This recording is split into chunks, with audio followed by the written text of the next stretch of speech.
Director of the Levant Institute for Strategic Affairs. Sami, always good to speak to you. Now, this does seem like a really positive sign. What's actually led to these countries making the decision to send their ambassadors back to Lebanon?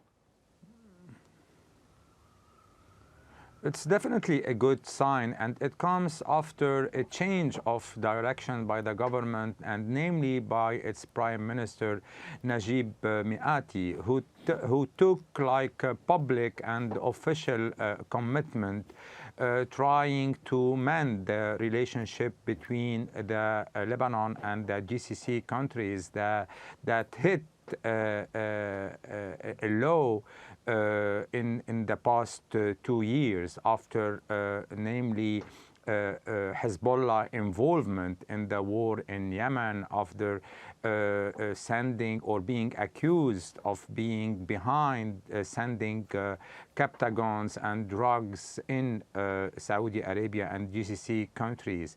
Prime Minister Mikati took this official commitment after the Kuwaiti initiative to try to normalize the relation between Lebanon and GCC countries, and but this will be enough to normalize the relation. It's beginning to normal, but a lot is to be done before the relations are really back to normal. And this comes at a very crucial moment where Lebanon is signing a deal with the IMF.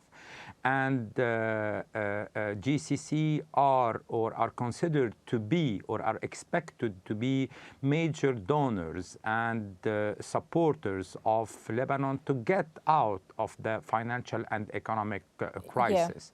So there is a willingness of the GCC countries to help Lebanon if Lebanon engages in the reform. Because yesterday we had a deal, but this is a conditional deal with the IMF. Unless Lebanon try to start to implement the reform, there is no support coming from the international community. So this deal with the IMF amount like for $3 billion, which is not enough to cater for the basic needs of Lebanon. But this would pave the way for a larger package.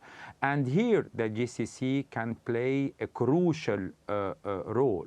But for this to be implemented, for this to happen, Lebanon has to start implementing the reform, and there are doubts that this government in particular, and before the election that are due in less than 2 months, is capable of achieving this. Yeah, still so much still to be done in Lebanon there. Sami Nader, always good to get your analysis on the situation in that country. Thank you so much.